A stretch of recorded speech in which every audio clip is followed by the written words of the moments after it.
usando como texto base Efesios capítulo 4. Vamos a seguir en Efesios 4. Estuvimos viendo la semana pasada el versículo 15. ¿Y qué es lo que hemos estado enseñando?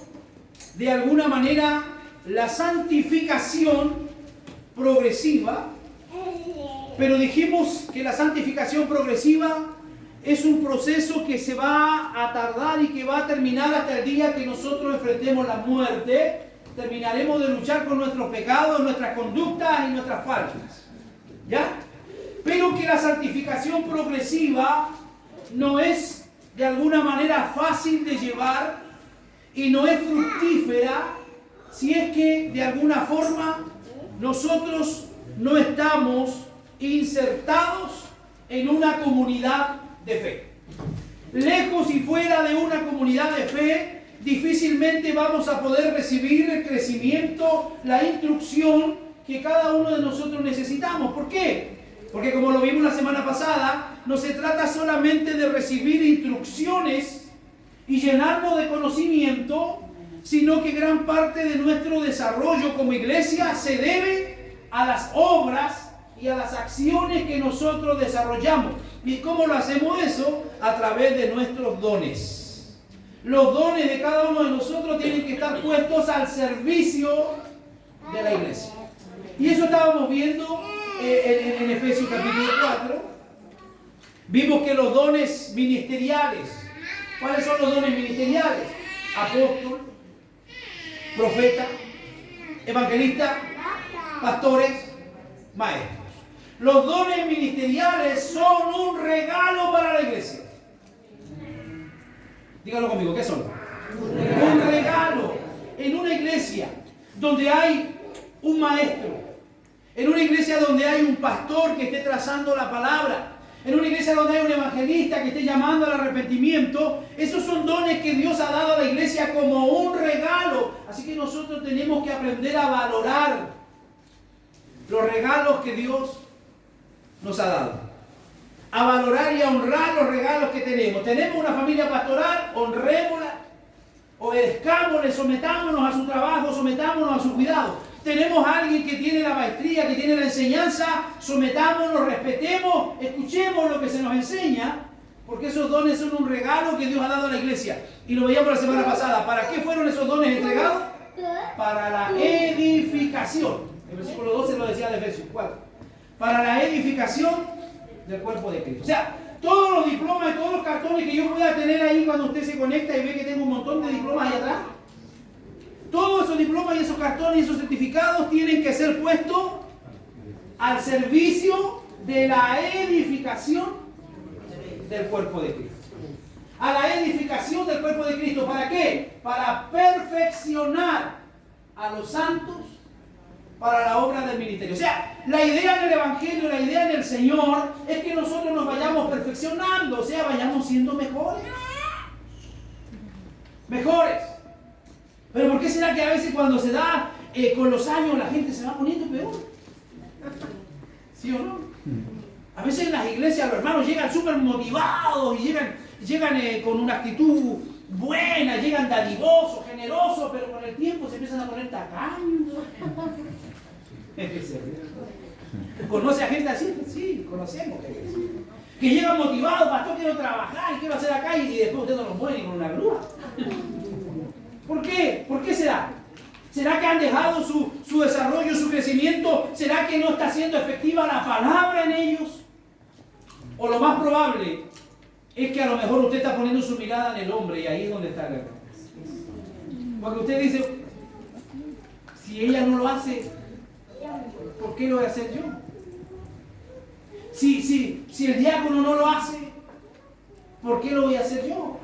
Y ahí empezamos nosotros a caer en ese tipo de sistema y en ese tipo de murmuración, y al final nadie hace nada y la obra necesita de hombres y mujeres dispuestos a trabajar. El Señor dijo, oren al Señor de la mies para que les envíe obreros a la mies. Porque a la verdad, dijo Jesús, la mies es mucha y los obreros son pocos.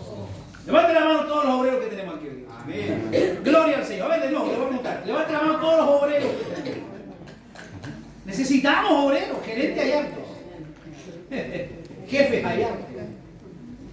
Pero necesitamos obreros, gente que esté dispuesta, hermano, a poner su vida al servicio. ¿Para qué? Para la edificación del cuerpo de Cristo. ¿Hasta cuándo será esto, pastor? Hasta que todos lleguemos a la unidad de la fe y del conocimiento del Hijo de Dios, a un varón perfecto. Dijimos teológicamente que en esta vida nadie va a llegar a ser perfecto. ¿Estamos de acuerdo en eso? Sí. Nadie va a llegar a ser perfecto en esta vida, así que usted no espere perfección del que está a su lado. Mira que está a su lado y dígale, tenme paciencia. Tenme paciencia.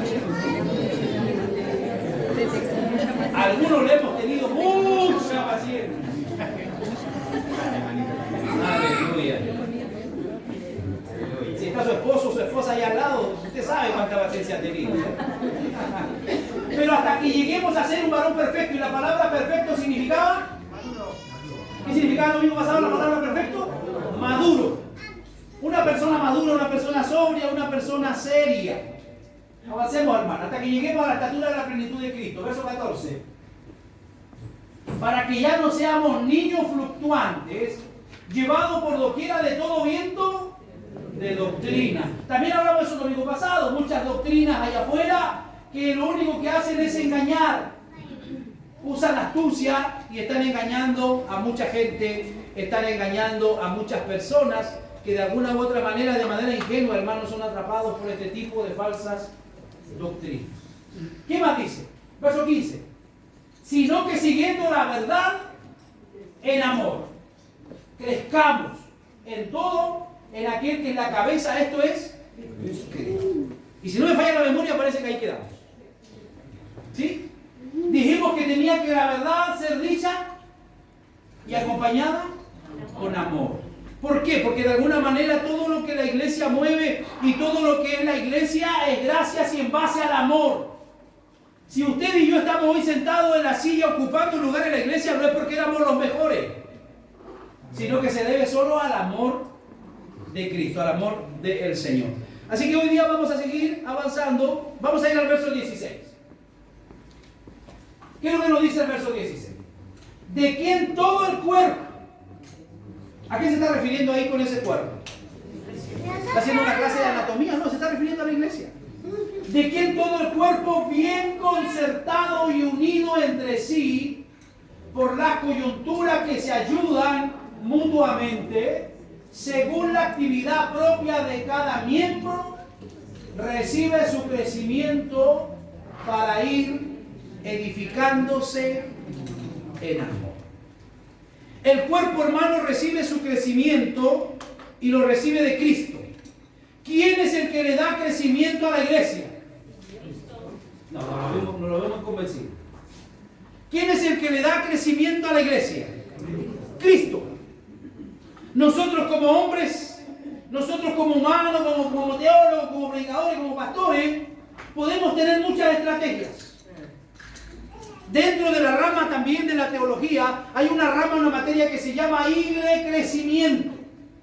Y el Igle Crecimiento enseña todas estas técnicas, cómo hacer crecer la iglesia, pero todas son técnicas humanas. Y lo que lo humano hace, el mismo humano lo destruye. ¿Sí o no? Lo que el mismo humano hace, el mismo lo destruye. Entonces, nosotros no tenemos que descansar en artimañas, ni tenemos que descansar en mecanismos, en métodos humanos, sino que lo que tenemos que hacer es descansar sabiendo que el crecimiento de la iglesia depende de Cristo. Amén. Pero Cristo está en el cielo y nosotros estamos en la tierra. Entonces, para que Cristo sea glorificado y para que Cristo sea conocido, ¿qué tiene que hacer la iglesia? Predicar, presentar a Cristo, invitar personas a la iglesia, llevar un mensaje, llevar una oración al que está sufriendo, llevar al que está necesitado, porque cada uno de nosotros tiene que hacer la obra de Cristo. Y para eso hemos sido llamados. Y algunos satisfechos dicen, no, sí, para eso está el pastor, para eso están los diáconos, para eso están los presbíteros, hermanos. Cada uno de nosotros somos portadores del mensaje. Cada uno de nosotros somos responsables de llevar el mensaje. ¿Por qué? Porque nosotros somos la iglesia. Esto es solo un edificio. El día de mañana aquí nos aburrimos, nos vamos toda la casa, cerramos, esto lo venden perfectamente, aquí podría haber una boutique, una chopería y no pasa nada. Porque la iglesia no es el edificio. La iglesia son las personas. Amén. Entonces, si yo voy a un lugar, la iglesia va a ese lugar. ¿Se entiende? Si usted me invita a un cumpleaños, usted como iglesia, usted va a ese lugar y la iglesia ahí se hace presente. ¿Y como iglesia qué tiene que hacer? Cuidar su testimonio, hablar bien. Y si le dan la oportunidad de bendecir la mesa, bendiga la mesa. Y de alguna manera entrar con la palabra, con el evangelio, pero como decía la semana pasada, yo con amor. Diciendo la verdad, pero con amor. Así que el cuerpo recibe su crecimiento de Cristo. Eso tiene que hacernos descansar a nosotros. A mí como pastor, como ministro, eso me da descanso. Porque yo siempre digo, la iglesia es de Cristo. Los hermanos son de Cristo. Cuando algunos se quieren enchuecar o se quieren poner rebeldes, se lo entregamos al Señor. Y entonces el Señor a veces no los trata con mucho cariño. Algunos vuelven arrepentidos, dañados, enfermos, destruidos. Pero si son para salvación, Dios los va a regresar. Dios los va a regresar. Entonces tenemos que aprender a descansar en Cristo. Dígale que está a su lado, descansa en Cristo. Así como también la iglesia recibe unidad y coordinación. Fue Cristo quien nos colocó en un cuerpo local de creyentes y también fue quien nos proveyó de los dones y las capacidades que poseemos para beneficio de los demás miembros del cuerpo. Mire, escuche lo que le dije aquí porque esto es tremendo. Fue Cristo quien nos colocó en un cuerpo local de creyentes. A mí me gustaría instalarme con una iglesia en Jardines del Sur. O me gustaría ir por una iglesia en Costa Laguna. Si usted me pregunta, me llama la atención. Pero el Señor me trajo aquí a la unidad.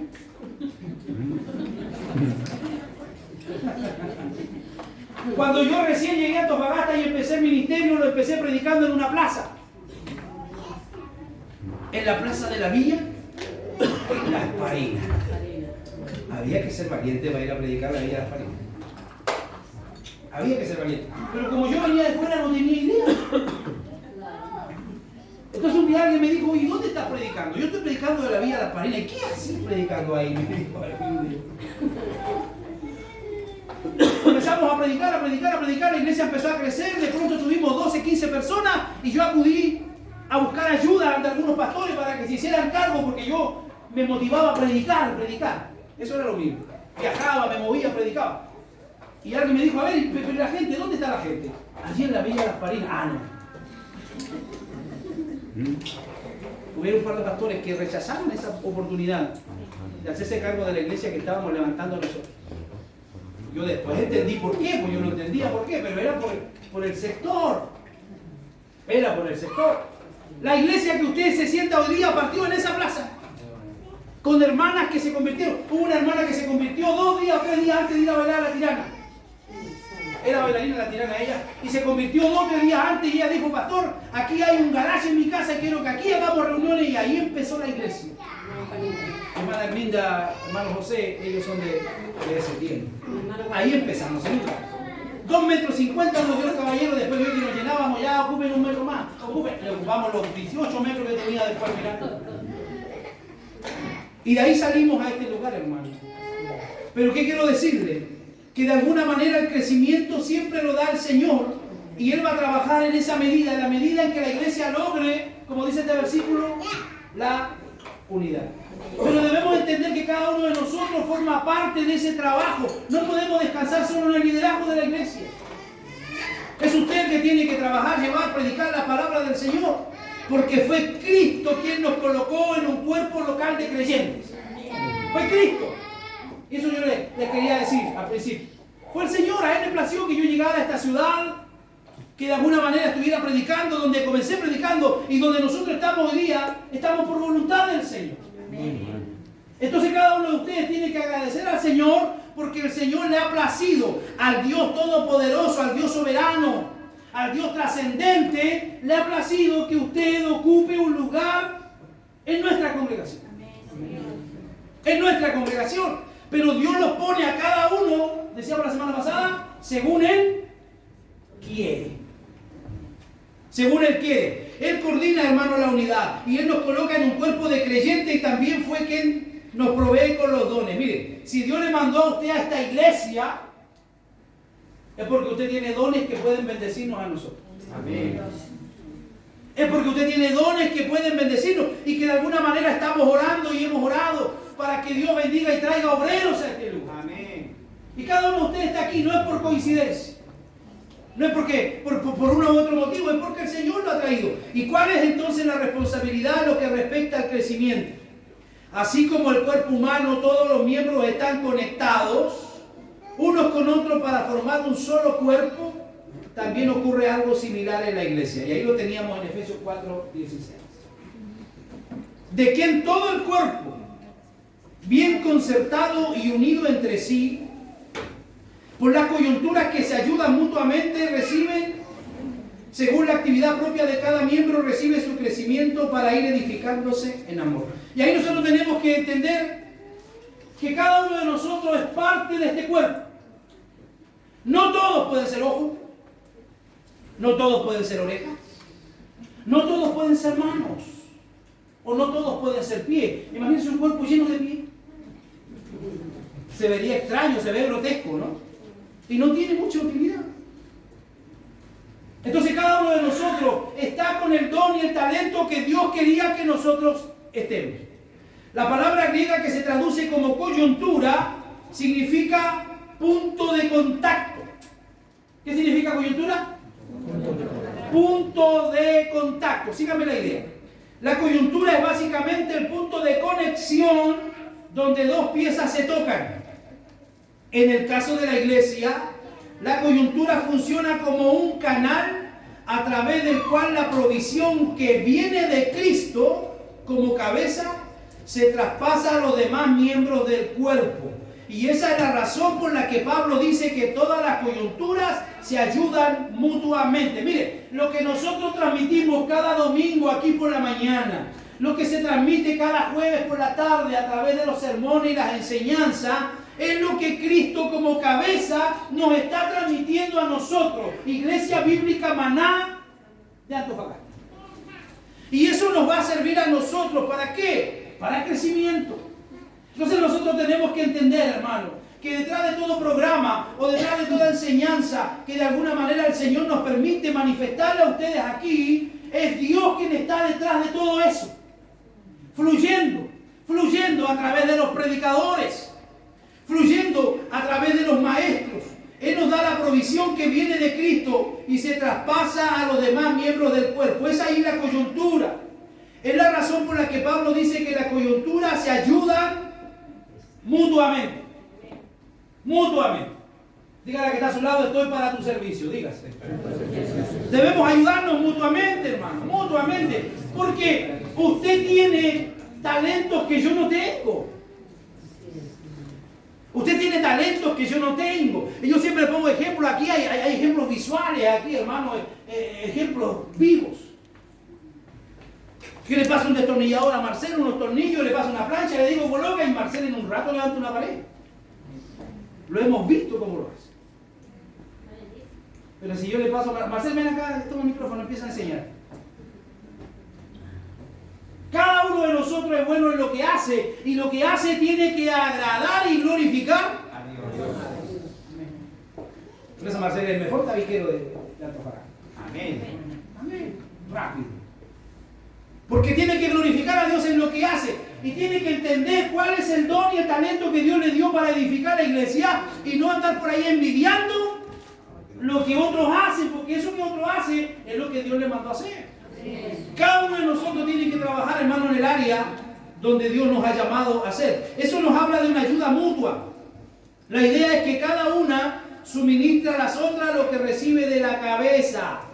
Cada miembro del cuerpo está unido a Cristo como cabeza. ¿Cuántos saben que Cristo es la cabeza de la iglesia? Amén. La cabeza de la iglesia, hermano, siempre ha sido y es Cristo. Amén. Y a la vez todos los miembros están unidos entre sí por las coyunturas. La coyuntura es el punto de contacto ahí donde todos estamos unidos. En ese mismo sentido, cada uno es colocado por Cristo en un lugar específico de ese cuerpo local para realizar funciones específicas. bajo el liderazgo de los pastores provistos. En el versículo 11 y versículo 12 lo decía. Cristo provee el alimento de su palabra. ¿A cuánto le gusta la palabra de Dios? Cristo provee el alimento de su palabra a través de los pastores y maestros. ¿Para qué? Para equiparnos a los creyentes para que estos funcionen en el lugar en que fueron colocados por Cristo. Conforme a los dones dados por Cristo, cada miembro se relaciona y opera con los otros miembros según la actividad propia de cada miembro. Entonces la iglesia crecerá y madurará. Diga conmigo, debemos respetar los dones de los demás. Debemos respetarlos, debemos honrarlos, debemos de alguna manera beneficiarnos los unos a los otros de los dones que Dios les ha dado a cada uno de ustedes. Nosotros hemos estado estas últimas 2 semanas realizando las entrevistas para los hermanos que están en el curso de membresía y nos hemos enriquecido en cada una de esas entrevistas porque hay hermanos que tienen dones que uno a veces no lo sabe. Tienen talentos que a veces uno no lo sabe porque aquí es hora y luego me pongo la puerta y chao, y eso es todo lo que a veces nos comunicamos. Pero cada uno de nosotros, hermanos, está puesto en un lugar con un tiempo y está puesto con un don específico para trabajar. Y ahí la iglesia crecerá y madurará. Crecerá y madurará. Yo les he puesto a ustedes el ejemplo cuando yo comencé la obra en el ministerio en este lugar y yo tenía un par de diáconos que le gustaban y amaban la autoridad. Le he contado antes, ¿verdad? Que le gustaba y amaban la autoridad y que cuando el pastor se iba de vacaciones ellos hasta se peleaban a ver quién quedaba a cargo de la iglesia. Porque ellos tenían un concepto de autoridad, de chistear los dedos y que la gente iba a correr y yo llevaba 1 o 2 semanas de vacaciones y ya me estaban llamando, pastor, ¿cuándo va a volver? Porque desde allá uno dice, el pastor debería hacer esto, mira, si yo fuera pastor haría aquí, haría allá. Pero cuando están después los zapatos del pastor, se da cuenta que no era tan fácil. Se da cuenta que hay que tener un llamado y que no es para cualquiera. No es para cualquiera, tiene que haber un llamado de parte de Dios. Yo soy un convencido que el seminario a uno le educa la cabeza y le enseña muchas cosas de teología. Pero para ser pastor hay que tener un llamado. Y eso no lo da el seminario. El llamado lo da Dios. Y con ese llamado nos vamos hasta el día en que nos morimos. Podemos inferir entonces que si un miembro no está creciendo y madurando en forma individual, se aísla de los demás, no pone sus dones y capacidades al servicio del cuerpo o desea hacer la labor que le corresponde a otro. ¿Ha conocido a alguien así usted? ¿Ha conocido a alguien así? Teníamos la otra vez un par de hermanas aquí en la iglesia y cuando nosotros comenzamos a trabajar con la doctrina de la reforma, entonces dijimos, hermanos, que recibimos la orden, ¿verdad?, de parte del consistorio y de parte del presbiterio de Santiago, que solamente los presbíteros iban a estar enseñando. Usted ve que aquí en la iglesia solamente los presbíteros predicamos, estamos aquí, solamente los presbíteros. Entonces esta hermana se paró en la puerta un día y dijo, no, me voy, dijo, en esta iglesia no hay trabajo. Lo dijo calmado ahí al portero. Me voy porque en esta iglesia no hay trabajo, dijo. Entonces ella manifestó cuál era el trabajo que ella quería. ¿Qué quería ella? Ella no quería ir a servir la mesa. Ella quería púlpito. Púlpito. El púlpito no es el fin de todo, hermanos. La gente que se para en el púlpito tiene una tremenda responsabilidad porque estas mismas palabras que enseñamos son las mismas que nos van a juzgar el día de mañana. Amén. Así que cada uno de nosotros tiene que saber que no solamente en el púlpito se trabaja, sino que cada uno de nosotros debe llevar el evangelio donde quiera que vaya, poner sus dones y las capacidades al servicio del cuerpo. Desea hacer muchas veces la labor que le corresponde a otro y allí se arma, hermano, el conflicto. Porque no todos pueden ser ojos, repito, no todos pueden ser orejas, pero cuando cada uno de nosotros entiende su llamado y entiende los talentos que Dios le ha dado, no va a haber problema, van a trabajar absolutamente de acuerdo a la voluntad de Dios. Yo doy gracias por muchos de ustedes, hermanos, aquí en la iglesia, y lo digo públicamente. Doy gracias por muchos de ustedes. Yo doy gracias por mi hermana Jessica, que ella tiene unas cualidades especiales. Amén. Ella tiene unas cualidades especiales y no molesta para nada. Porque yo tenía la otra vez algunas hermanas que hacían algunas cosas, pero prácticamente lo tenía al choque con el tesorero, porque cualquier cosita que hacían había que estarle bajando plata y ahí. La hermana Jessica hace muchas cosas y ella provee. Yo no sé si alguna vez ha molestado al tesorero por algo. Alguna que otra vez le hemos dado, pero porque yo lo he dicho para generar. Pero personas así necesitamos en la iglesia por montones. Gente proactiva, no gente reactiva. Proactiva. La hermana escuchó que van a haber bautismo y ya está haciendo las túnicas. Si no, yo tendría que andar preocupado. A ver, hermano, tomemos la medida para que hagamos la túnica. No, tiene que haber gente en la iglesia que cada uno de ellos ponga su talento al servicio del Señor. Estamos hablando y estamos pensando en construir y edificar. Aquí los maestros yo creo que ya están, pero embalados sacando precios y haciendo cosas, yo me imagino. Los que son maestros.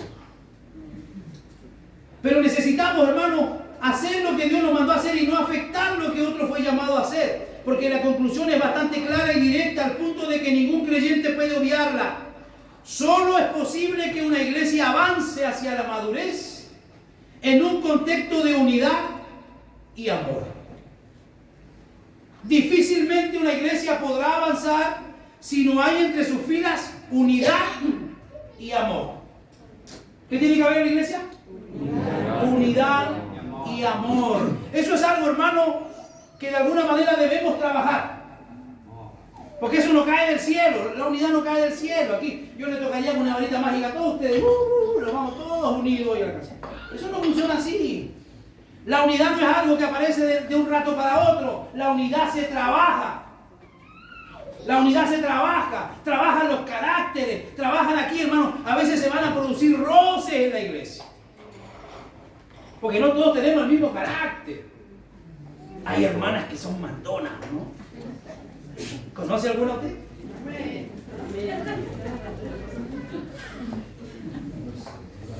Entonces cuando a veces la iglesia lo manda el pastor o lo manda el diácono, no le gusta mucho porque ella está acostumbrada a mandar. ¿Sí o no? Usted sabe que a mí me gusta hablar teología, pero teología práctica. Es lo que ocurre, lo que enfrentamos diariamente. A veces la gente, hermano, hay roces en la iglesia porque no todos tenemos el mismo carácter.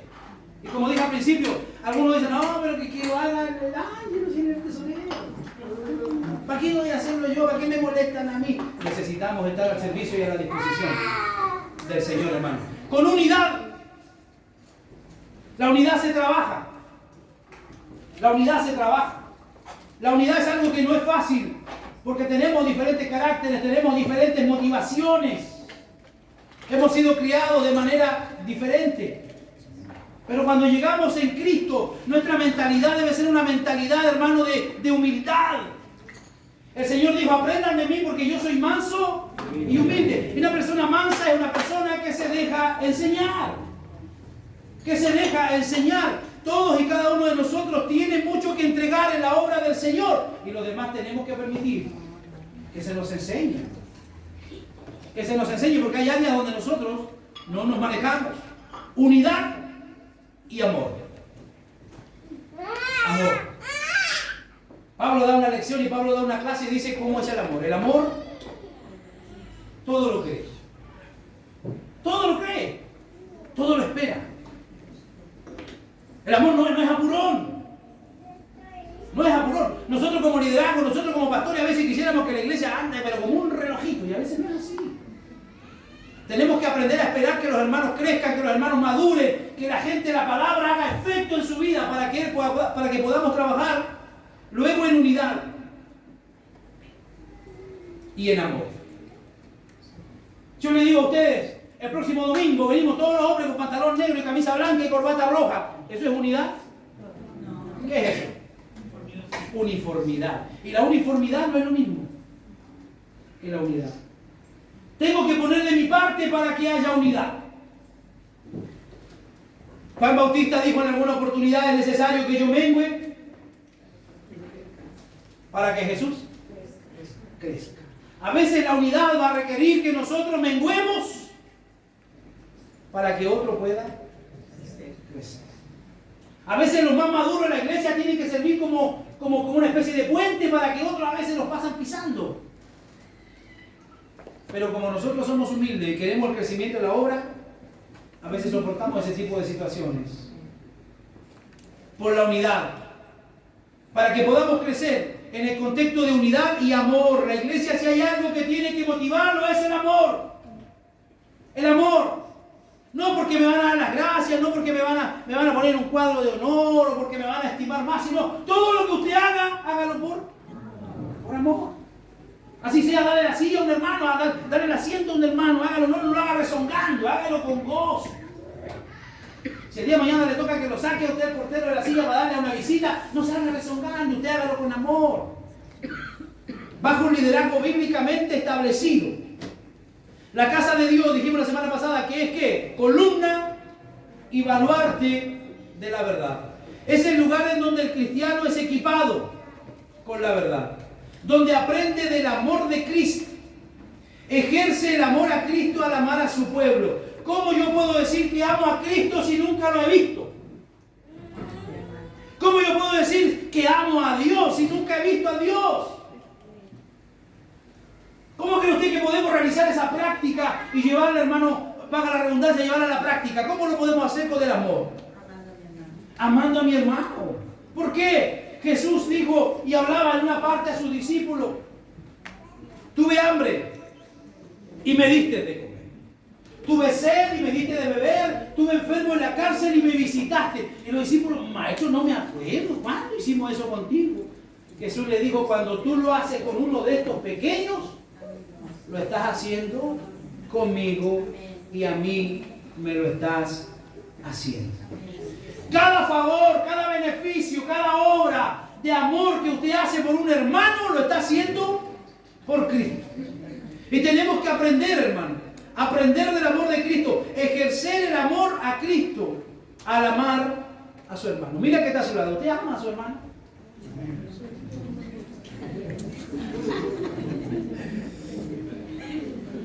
Si lo conoce, si ha tomado tecito con ellos, es obvio, fácil. Pero cuando tenemos a alguien al lado que no conocemos, que no hemos tomado tecito, que no sabemos a veces ni siquiera cómo se llama, el Señor dijo que tenemos que amar a nuestro prójimo. El que está ahí más cerca tuyo. Tu prójimo, el que está cerca tuyo ahora, en este mismo momento, tiene que recibir el amor de Dios en su vida. ¿Por qué? Porque de alguna manera, al amar a su pueblo, nosotros estamos amando a Dios. Amar la iglesia. Amar la iglesia, hermano. Yo no sé con qué facilidad la gente a veces habla mal de la iglesia. Pero la iglesia somos cada uno de nosotros, no son los letreros. Porque cuando Cristo aparezca y venga, vamos a estar en su presencia y ahí ya no van a haber letreros. Ya no nos vamos a separar entre pentecostales, bautistas, presbiterianos. Y allá no nos vamos a separar de esa manera. Vamos a ser un solo cuerpo en Cristo. Entonces, ¿qué es lo que tenemos que hacer? Aprender a amar la iglesia, amar al pueblo de Dios. Amar de tal manera, dice el Señor, que debemos estar dispuestos a dar la vida por nuestro hermano. Ese es el nivel de amor que el Señor quiere. No es un amor así: te amo, buena onda, te golpeo la espalda, te doy un besito en la cara, te amo. No, el Señor dice que el nivel de amor que necesita de nosotros es que estemos dispuestos a dar la vida por nuestro hermano. ¿Está dispuesto usted a hacer eso? ¿El esposo está dispuesto a dar un riñón para su esposa? Silencio, ¿verdad? Hay que pensarlo, diría alguien, ¿no? Hay que pensarlo. Bueno, Jesús dijo que debemos dar la vida por nuestros hermanos. ¿Los apóstoles dieron la vida por sus hermanos? Por supuesto. Cada uno de ellos murió siendo un ejemplo de fe para todos los que le seguían. Murieron de manera terrible, muchos de ellos clavados con lanza, otro fue metido en una especie de perol con aceite hirviendo, y otros fueron, hermanos, las cabezas reventadas con roca. Murieron de forma horrible, pero ellos permanecían en su fe porque sabían que estaban siendo ejemplos para los demás. Eso es amor. Que Dios nos ayude a cada uno de nosotros para amar la iglesia y amar a nuestros hermanos, porque es en la iglesia donde se recibe de Cristo la provisión que Él da por medio de las coyunturas. Aquellos que dicen: no, si en la casa es lo mismo. ¿Es lo mismo estar en la casa alabando al Señor que estar en la iglesia? ¿Es lo mismo o no es lo mismo? Nosotros lo vivimos en pandemia, hermano, no es lo mismo. No es lo mismo estar codo a codo con mi hermano cantando, codo a codo con mi hermano orando, porque es allí a través de las coyunturas donde yo recibo la provisión del Señor. La provisión.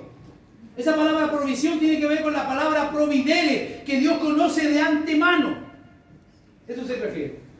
La provisión para nosotros cada mañana en esta iglesia es el devocional que sube el hermano Juan muy temprano por la mañana. ¿Cuántos leen el devocional que sube el hermano Juan muy temprano por la mañana? Y él lo hace más fácil. Si alguno no puede leer, pone el audio, lo escuchan. Así que no hay excusa, hermano. Le pone tanto la lectura como el audio del devocional. Esa es la provisión que nosotros, Iglesia Bíblica Maná, tenemos cada mañana. ¿Para qué vamos a ir donde MacArthur y todo eso otro? Tenemos la provisión a través de nuestro presbítero, Juan Guzmán, que cada mañana del año, feriado, domingo, está poniendo para nosotros eso. ¿Por qué? Porque la provisión la da por medio de las coyunturas, por medio de aquellos que Él ha llamado. Entonces necesitamos a los predicadores en la iglesia. Y necesitamos tener buenos predicadores en la iglesia. Yo le decía ayer a los hermanos que estuvimos en nuestra charla, en nuestra entrevista de membresía, la responsabilidad de ustedes como miembros es velar por la sana doctrina. El día que usted vea que yo me pongo viejo y estoy hablando tontera, usted me dice, pastor, usted parece que no está hablando cosas bíblicas. La membresía tiene esa responsabilidad de velar por lo que se está hablando en el púlpito. Necesitamos recibir esa provisión a través de la coyuntura y donde puede poner en operación los dones para beneficio de otros. No como un miembro independiente o aislado, sino dentro de la estructura coordinada y provista por el mismo Cristo para sus iglesias locales. Si bien es cierto que tenemos una responsabilidad individual para nuestra santificación progresiva, como hemos visto a lo largo de los estudios, no debemos olvidar que la santificación es un proyecto de comunidad. Díganlo conmigo, ¿qué tipo de proyecto es? De comunidad. No existe el cristiano omnicompetente. Hay muchos que se creen, como Dios es omnisciente, ellos se creen omnicompetentes, que no necesitan a otros, que se las saben todas y que pueden enseñar aparte. No se someten a nadie y quieren enseñar. Mire, para enseñar primero hay que someterse. Siempre hemos dicho, no es bíblico, hermano, pero es así. Para ser un buen primero, siempre hay que ser un buen segundo. Josué lo fue con Moisés. Eliseo lo fue con Elías. Y los discípulos fueron con el maestro. Siempre es necesario estar allí, hermano, para ir aprendiendo, para ir siendo enseñado. Todos y cada uno de nosotros somos gente necesitada y a Dios le ha placido suplirnos lo que necesitamos a través de otros. El primer filtro, lo dije el otro día y lo repito, el primer filtro cuando usted tiene necesidad debe ser su iglesia. El primer filtro debe ser su iglesia.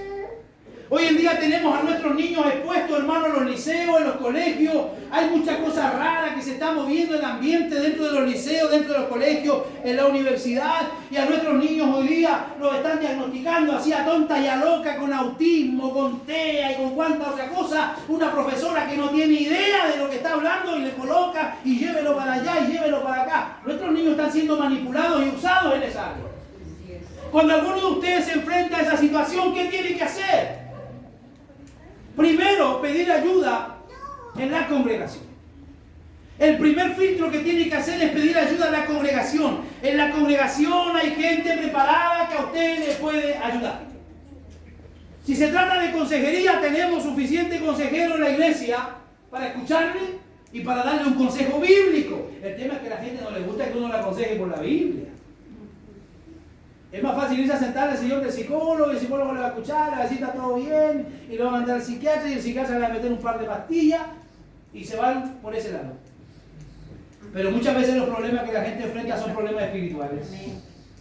Cargo de conciencia, pecado, rebeldía, falta de perdón, amargura, y eso va de alguna manera afectando nuestro cuerpo, afectando nuestro organismo. Necesitamos sentarnos y que alguien nos aconseje y que alguien nos enseñe y nos diga por la palabra del Señor. Entonces, cuando usted ocurre eso, hermano, el primer filtro es la iglesia.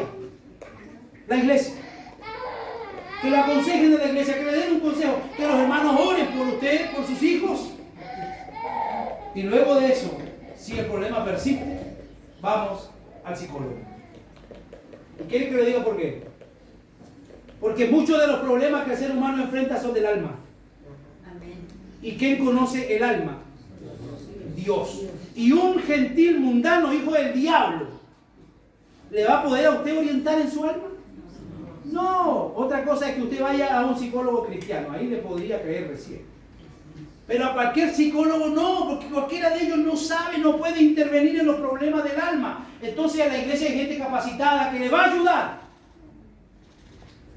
Tiene los presbíteros para sentarse a conversar. Si no le convence mucho presbítero, bueno, díganle al pastor que se siente un rato con usted y conversamos. A ver si le podemos ayudar, hermano. Pero hay gente en la iglesia que está necesitada y Dios nos da lo que necesitamos a través de otros. Vuelvo y pregunto a cada uno de ustedes, ¿a cuántos de ustedes le ha hecho bien alguna vez sentarse a conversar con un hermano? Estoy hablando de hermanos, no estoy hablando con el pastor. Sentarse a conversar con un hermano, tomarse un mate, sentarse en el comedor, no sé, invitarlo a su casa, tomarse un té, y le ha hecho súper bien. Levánteme, hermano, ¿a cuánto le ha pasado? Amén. Eso es lo que es comunidad, eso es lo que es iglesia. Cada uno de nosotros puede ayudar al otro, pero el otro tiene que dejarse ayudar. Amén. Necesitamos trabajarnos, enseñarnos unos a otros, y este es el énfasis del Nuevo Testamento. Hoy es muy común oír a mucha gente y algunos supuestos cristianos que dicen que no necesitan de la iglesia para crecer espiritualmente. ¿Alguien le ha dicho así alguna vez? ¿Alguien le ha dicho, no, si yo creo a Dios a mi manera, ¿para qué no me llega a la iglesia si la iglesia es de los hombres, el invento de los hombres, todo eso? Hay muchos que no necesitan, dice la iglesia, para crecer espiritualmente. Sin embargo, el que piensa que no necesita la iglesia no piensa así porque sea un super santo. Él no necesita la iglesia no porque sea santo, sino porque no se conoce a sí mismo. Mientras que alguien no se conozca a sí mismo, no va a saber lo pecador y lo malo que es. ¿Y cómo yo puedo conocerme a mí mismo, pastor? A través de la palabra.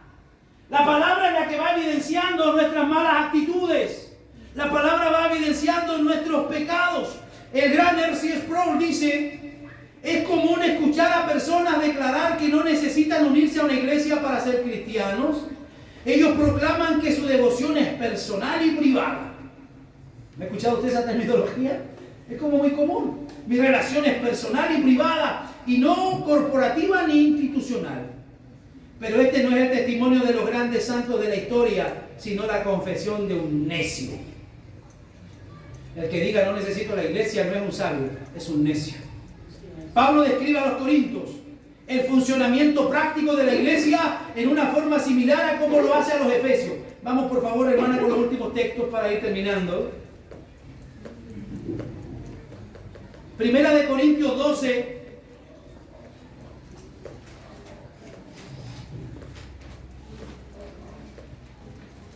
Del 12 en adelante.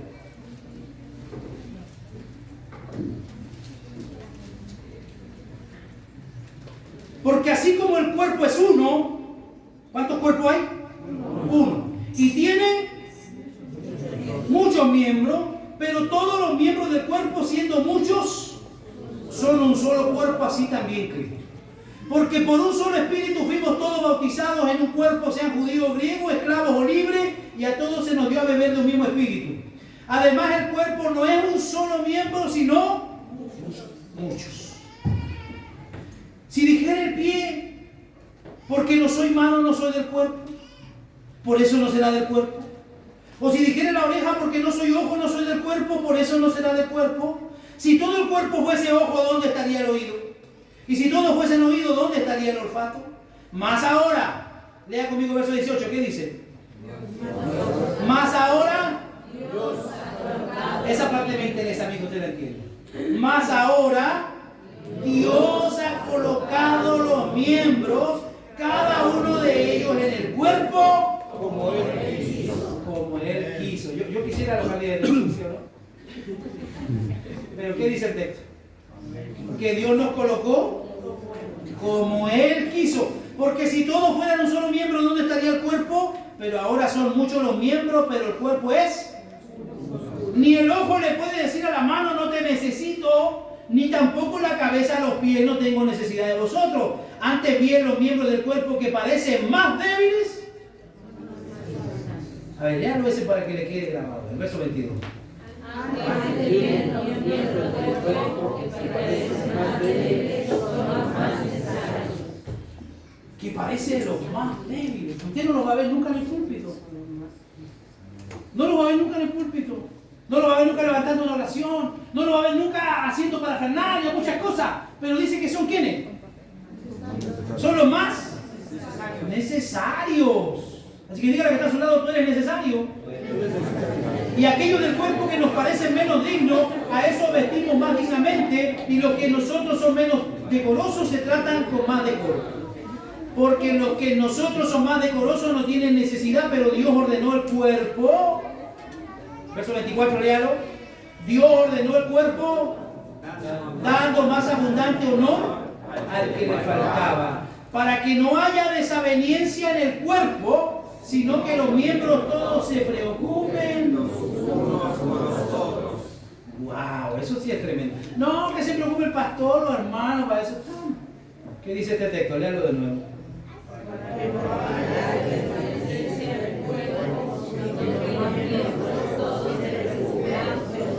Para que no haya desaveniencia en el cuerpo, sino que los miembros todos se preocupen los unos por los otros. De manera que si un miembro padece, todos los miembros se duelen con él. Y si un miembro recibe honra, todos los miembros con él se gozan. Cero envidia.